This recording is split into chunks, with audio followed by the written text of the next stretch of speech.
Okay. My clicker has stopped working. Off gates. Thank you for coming today. I come from a small country called Wales. If you're not familiar with Wales, it's on the western side of the UK. And if you're not familiar with the UK, it's a US military base, which is just off the north coast of France. Fuck Brexit, I voted to remain. So, what do you think when you hear the term art direction? Now, if you work in advertising, or maybe you've watched an episode of Mad Men on TV, you'll have some idea of what an ad agency art director does, or at least did in the 1960s. So at Don Draper's agencies, art directors collaborated with copywriters to develop creative concepts. And they also art directed photo shoots and supervised designers and illustrators. If you ask what art direction means to developers, they might answer using the picture element or the sizes attribute in HTML for responsive images, you know, for presenting alternative crops and orientations or sizes at various different screen sizes. And these have become useful tools, but there's way more to web design than using tools. If you ask web designers, they might mention people like Trent Walton, who sometimes gives his writing its own distinctive images and layout and typography. And this gets us closer to understanding art direction. But pictures, layout, and typography are only the result. They're not the purpose. So if art direction isn't exactly those things, then what is it? So one interpretation of mine is that art direction uses design techniques to intentionally evoke an emotional response from someone when they read an article or they use a product or they visit a website.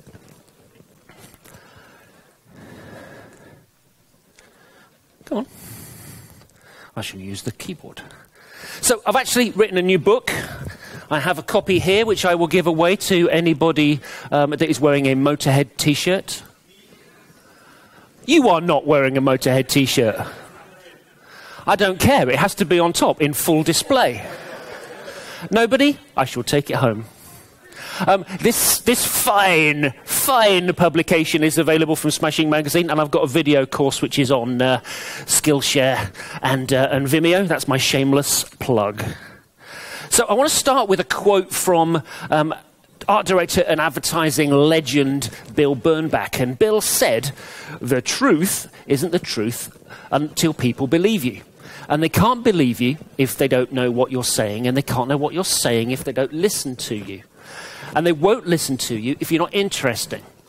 And you won't be interesting unless you say things imaginatively, originally, and freshly." And saying things imaginatively, originally, and freshly involves art direction as well as design.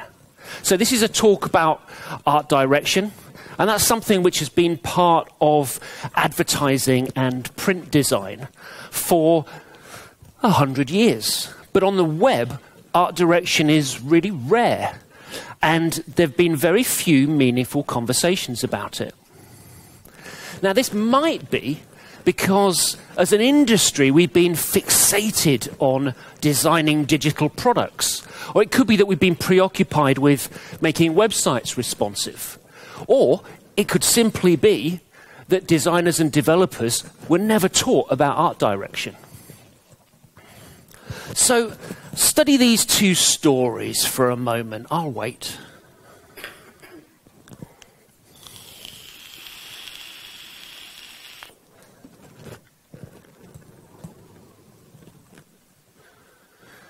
Right, these are two examples of art directing a news story. It's about the US DEA's longest running drug cartel case. And these pages contain the same written copy and a lot of the same images. And in the first interpretation on the left, which is published by The Atlantic, information is presented in an intentionally matter-of-fact manner. It makes the reader think that The Atlantic is balanced and reliable. Whereas over at ProPublica, illustrations convey violence in an intensity that would have been difficult to stomach using photography. These illustrations make people feel tense and terrified. And you know, that's absolutely okay. People should experience these emotions when they're reading about shootouts or melting drug dealers in bats of acid. The process of evoking those feelings is called art direction, and these stories were art directed with two very different goals in mind. And people pay attention to powerfully art-directed stories. They get noticed. This story, which is also from ProPublica, won a Pulitzer Prize for explanatory reporting. And the story is even more notable because it was written by two journalists. One was reporting from the woman's perspective, the other from that of the police. And instead of merging those two voices together, the editor kept them separate. And the art director, David Slate, he recognized that the two timelines and the alternating voices made the story more powerful. So he emphasized those distinctions through his design choices. So the woman's story uses specially commissioned illustrations, whereas the police story includes illustrations. So it includes photography. Her story is told on the left half of the page, and theirs is on the right, with the introduction and the epilogue, which is relevant to both, which is placed in the center. And this is a really compelling story, which is told more emotively because of its art direction. Now, I realize that not everybody designs news stories. Some of us help charities raise money and, we need to feel an affinity with a cause. Some of us work for governments where the aim is to inform people, or in the UK, to mislead people. Some of us design digital products and we focus on the experience of using them. And other people make websites and sell physical products. So I ask myself how I want someone to feel before I start art directing every new design. When they were art directing their version of the drug cartel story, ProPublica chose a more dramatic direction because they wanted people to feel appalled while reading it. And their choice of Tim McDonough's emotive illustrations helps to stimulate those emotions, and it shifts readers up an emotional scale towards being appalled about what happened. But if, like The Atlantic, they'd have chosen a more conventional photo montage, that needle would have moved less. This is called art direction, and as Dan Maul explained, art direction brings clarity and definition to our work. It helps our work convey a specific message to a particular group of people. Art direction combines art and design to evoke a cultural and an emotional reaction. And without art direction, we're left with a dry, sterile experience that's easily forgotten. Now, if you're anything like me, whether you're working on a product or a website, the last thing that you want is for someone to feel that your designs are dry and sterile and quickly forgotten. And art direction can prevent that from happening. Now, I'm not old enough, despite what Bruce might say, to remember Alexei Brodovich's work on Harper's Bazaar magazine in the 1930s and 40s.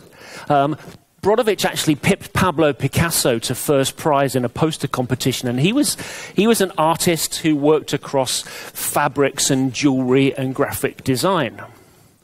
And he'd got a really keen interest in painting, and he was a skilled photographer.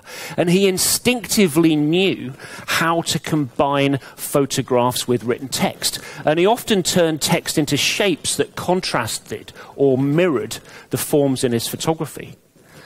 And his sketches, they're really revealing.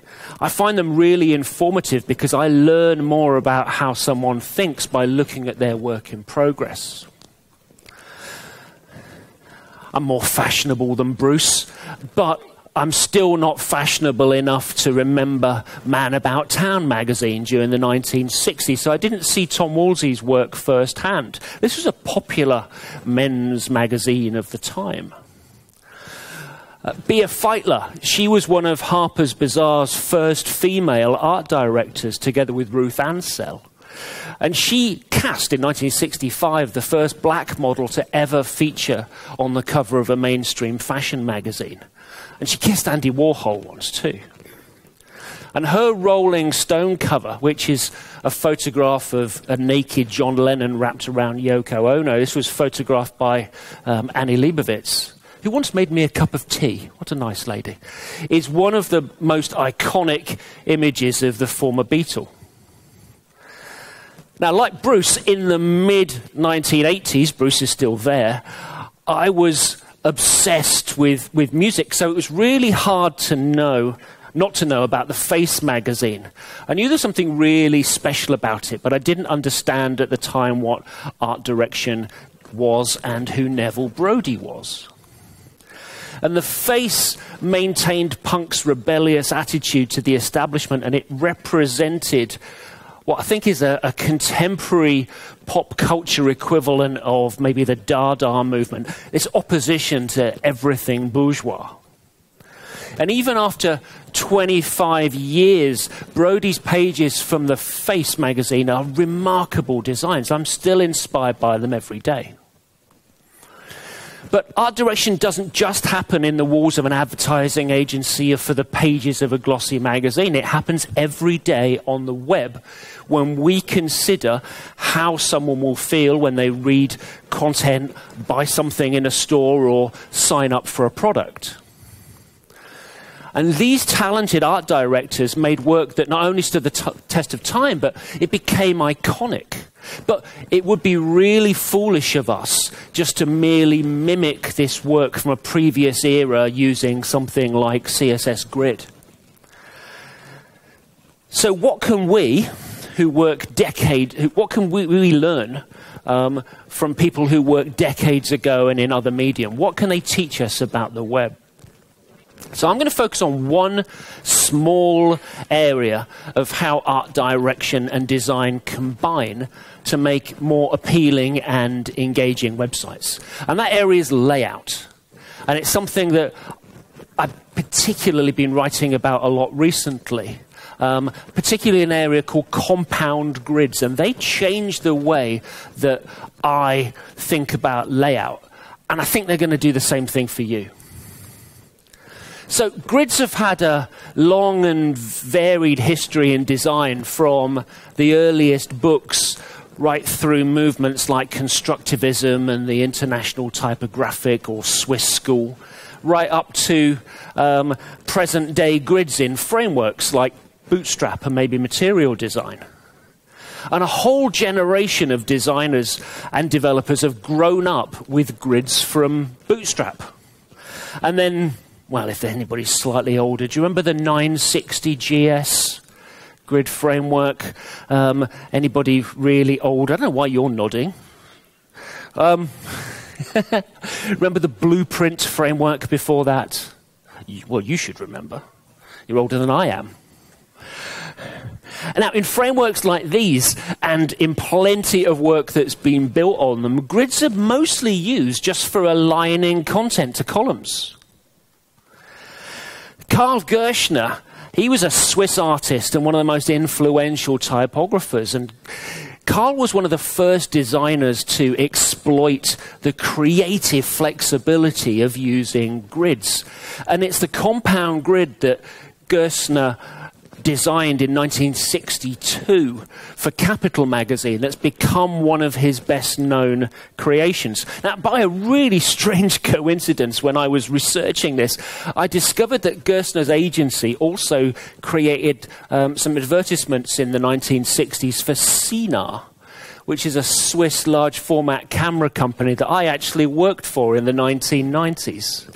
And these ads, the shape of the word Sinar resembles the results of using the swings and tilts on a large-format camera. Anyway, the concept behind Capital magazine was to provide a human view on economics.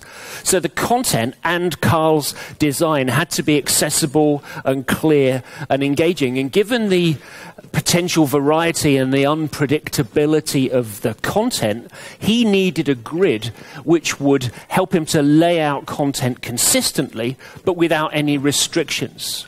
And he called this a mobile grid. But it's not the sort of mobile that you and I are used to. Now, this grid, I hope you can see that, is most likely to be the one that you find when you search for compound grids, but it's also the one which is probably the most baffling. And this compound grid that Kirchner designed for Capital looks incredibly complex when you see it as it does above. So to explain how to use it, I've broken it down into its constituent parts.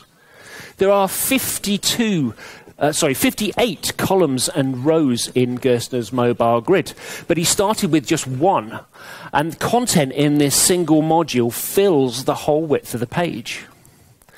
Then Kirchner divided his grid into 2 columns and 2 rows, and using columns in this way results in a reassuringly symmetrical design. That large module can also be subdivided into 3 columns and rows. Have you noticed how between every module the gutters are always the same? And by splitting the module into 4, the columns of content feel formal. The overall impression is that this publication is a serious one. And when that full page module is divided into 5 columns and separated by what we call a flow line, the design feels more technical. Now, with Kirchner's mobile grid, you can use each set of columns and rows separately.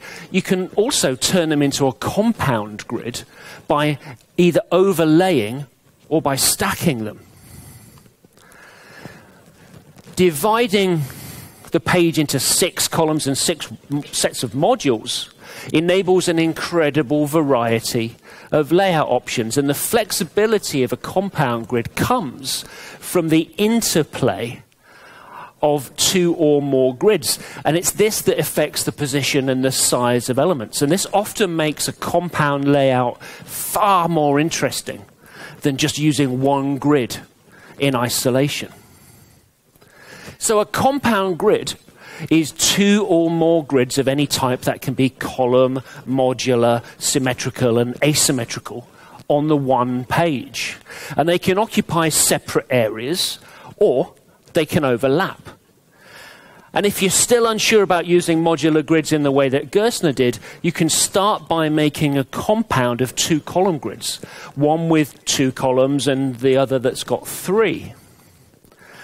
And if you're watching closely, you'll notice how the compound grid will take your design in a different direction than just using 12 symmetrical columns.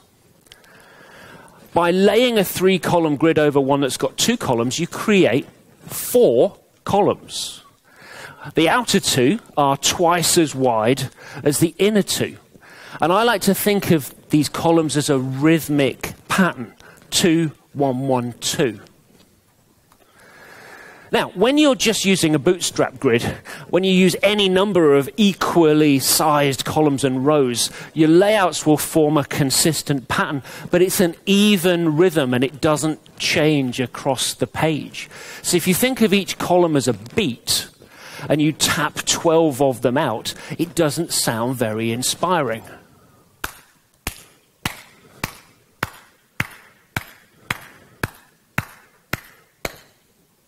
Really dull.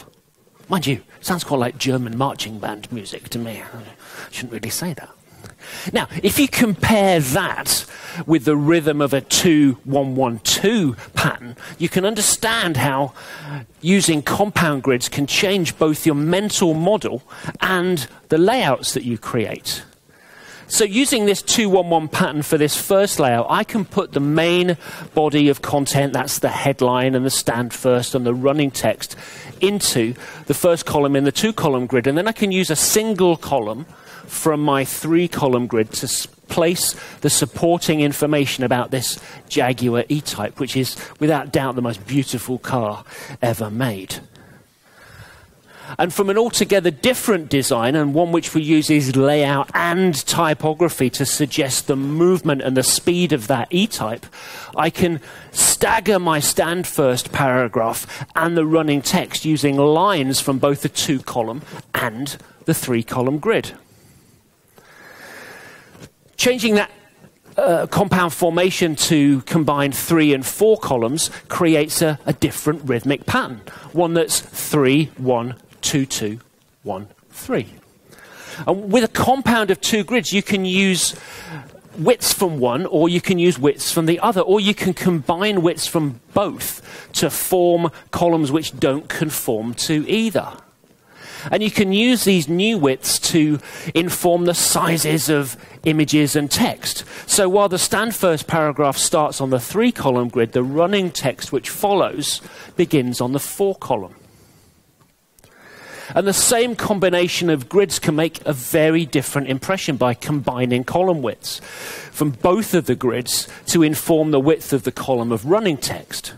And the column matches the width of this very large vertical image so that both sides of the design balance.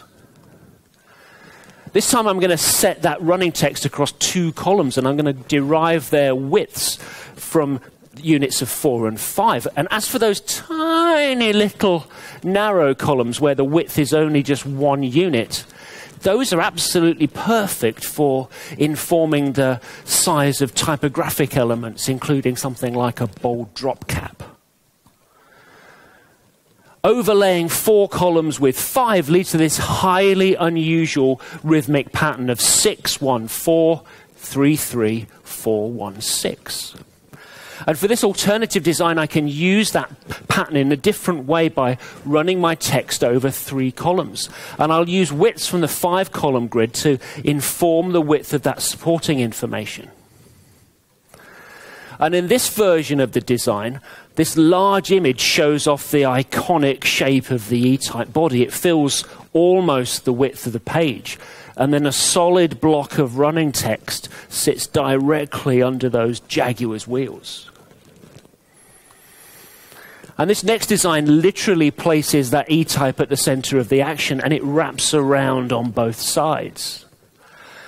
So remember, it's not essential, not necessary to fill every grid module with content. And by limiting the width of this stand first paragraph and by leaving empty space elsewhere in the layout, I create this dynamic diagonal which adds energy and movement to the layout. And while the overall effect of this final design feels balanced, largely due to this centered block of running text, that pull quote on the left feels kind of disconnected from the story. So I can improve this design by aligning the edge of the quote to lines in the alternative column grid so that it feels part of the story. Now, rhythm is an essential factor, not just within the page, but also across pages of an entire product or a website. And compound grids are not only flexible enough to accommodate a wide variety of content types, they also allow you to vary this visual pacing. Repeating smaller modules speeds up movement, whereas larger modules slow it down, just like in a comic book. And we can use this technique at particular moments in someone's journey so that we can slow them down and make them take notice. Now, when you see Kirchner's mobile grid. You might just think that compound grids are going to be really challenging to implement. But whereas developing compound grids would have been a really complicated process using traditional methods, today's layout tools, including CSS Grid, make it really simple. CSS Grid and Flexbox are the absolute best layout systems for the web so far, and they're perfect for developing art direction at any screen size. So I hope by now you are as excited about all this as I am. Whether you make websites for businesses or charities or governments or a news outlet and you want to tell stories more effectively, you've got everything you need to make great art direction for the web. Art direction should be as much a part of product and website designers' accessibility and performance. And like them, art direction needn't be someone specific's job. It should be something that everyone's involved in the planning, design, and development of a product or website should engage in. The role of an art director is something that can and should be done by everyone. Graphic designers, product designers, UX designers, web designers, they should all art direct.